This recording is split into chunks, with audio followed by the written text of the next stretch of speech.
I'm here with Krishna Rathi here, who is a paleo diet expert. Krishna, welcome. Thank you very much. Thanks for having me. Absolutely. Tell me a little bit about paleo. What is this new diet that everyone is talking about? So paleo diet, as the name suggests, it's based on mimicking the food habits of our ancestors from the Paleolithic age. Well, the good news is that you no longer have to wrap yourself in animal skin or hunt down your food. And the better news is the food that was available to our ancestors is very readily available to us without the risks that our ancestors faced. The basic premise behind this is that we have evolved over 2.5 million years ago. So we are more suited to eating the food that our genes have been accustomed to for eating for the last 2.5 million years ago, as opposed to the food that was introduced recently 10,000 years ago by farming methods, by agriculture. Our body is not suited to that.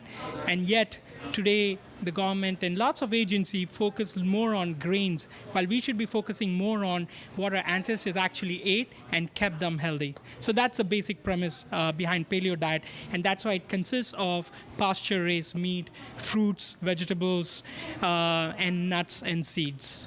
So what does someone eat on a daily basis? What does a daily plan look like? Yeah.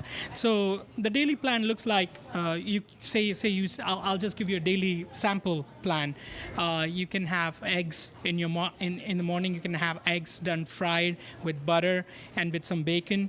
In the afternoon, you can have grilled chicken with salad, cucumber, olives, avocado mixed in with garlic and olive oil.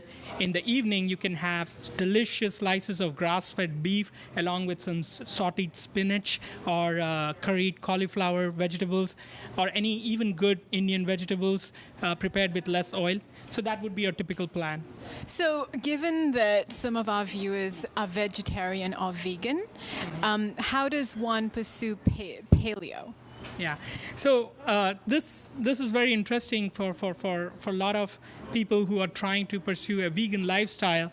To be honest with you, it is difficult to pursue a paleo lifestyle when you're a vegan. However, you still have lots of options.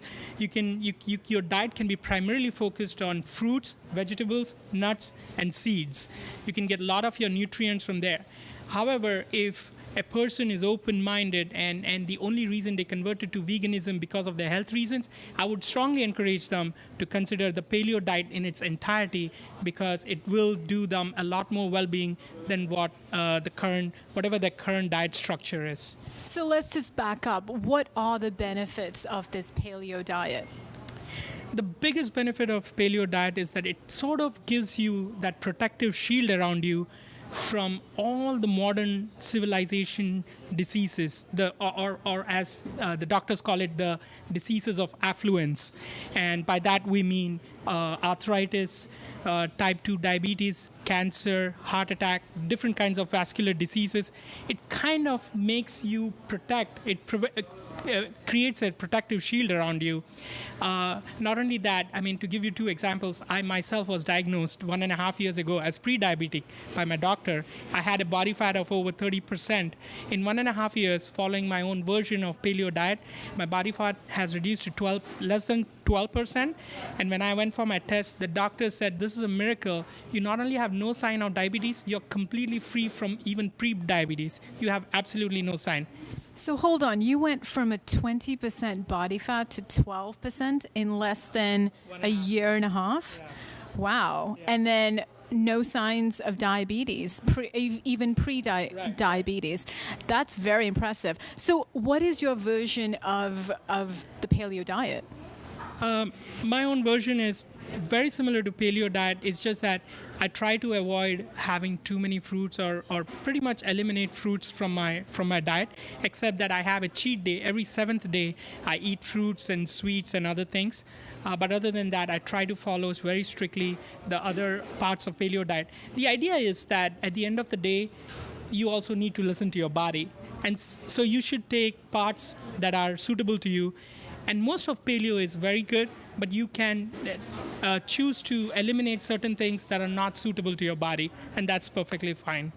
So the paleo actually sounds very similar to the Atkins diet. I mean, it seems very protein heavy, lots of fruits and vegetables, less grains. How does it compare to Atkins? Atkins is a program that is actually strictly diet program. Paleo is both a diet and a lifestyle program. Atkins is temporary. It is designed to make you lose weight, but it is not designed for you to sustain it for a long term, because you can get a lot more diseases by following Atkins over a long term. Paleo is designed for you for long term. It's a way of life. Atkins the other big difference is that Atkins doesn't make difference between processed meat and non-processed meat. Paleo is very strict about it, that you should not be eating things that were introduced in our food chain, like genetically manipulated food, pesticides, fertilizer-based food, or processed hormone-based food and meat that were introduced in our food chain only 30 years ago. Our bodies are not yet suited to that kind of big, drastic changes. So paleo emphasizes on having grass-fed meat, pasture-raised meat, non-processed food, that kind of stuff. Okay, so it sounds as though, I mean, it's something that's doable, but if I'm eating outside, I mean, if I can't have any flour and no processed meat, how easy is it to do this paleo diet? Yeah, well, two things. One is I would say that to follow anything in terms of having a greater well-being of your body, you'll have to work a little harder. You're making this really tough for us, Krishna. Exactly, but here's the good news. The awareness about this diet and about having the advantage of natural, healthy food has increased to such a level that it has become much more easily accessible. You have stores like Trader Joe's, Whole Foods, and other kinds of natural health stores out there.